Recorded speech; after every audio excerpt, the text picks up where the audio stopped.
Hello, and welcome to this tutorial for BioXTAS RAW. In this tutorial, you will learn how to use RAW to run Ambimeter from the ATSAS package to assess ambiguity of three-dimensional shape reconstructions from a scattering profile.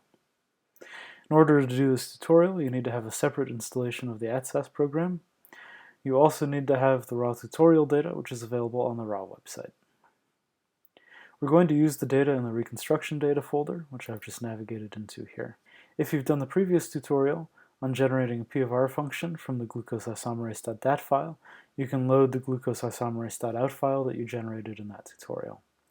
If you haven't, there's a glucose isomerase.out file available in the GI complete folder here. To load this, you can either double-click or click plot, and then it shows up in the IFTs plot and control panel. So what I'm going to do now is open the Ambimeter window. We do that by right-clicking and then selecting Ambimeter. This opens up a panel, which may take a little bit of time to run, depending on how quick your computer is. And now that we have the panel open, I want to say a few words about what Ambimeter is and why we use it.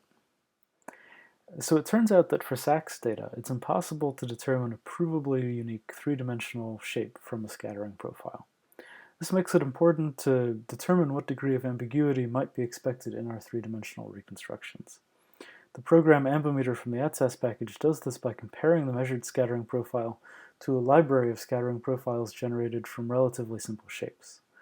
The more possible shapes that could have generated the scattering profile, the greater the ambiguity there will be in the reconstruction. We use RAW to run Ambimeter, but this does require a separate installation of the ATSAS package. So once Ambimeter is run, we have the window open. You can see that it reports several things. The first is the number of compatible shape categories. This is how many of these simple shapes had a scattering profile that matched what we have. In this case, it's only 1, which is quite low. The ambiguity score, which is the log base 10 of the number of shape categories, so 0.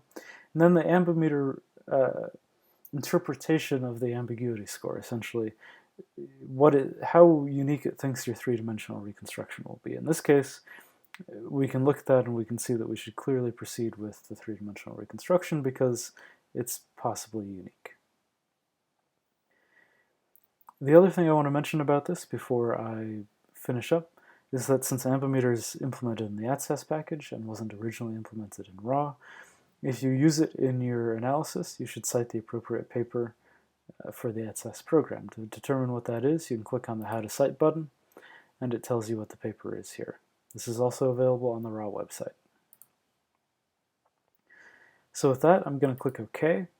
You can see that the Ambimeter information appears in the information panel. You can show both the interpretation, the Ambimeter score, and the number of categories. With that, that's the end of the tutorial. You should now know how to assess ambiguity for three-dimensional shape information using Ambimeter in RAW.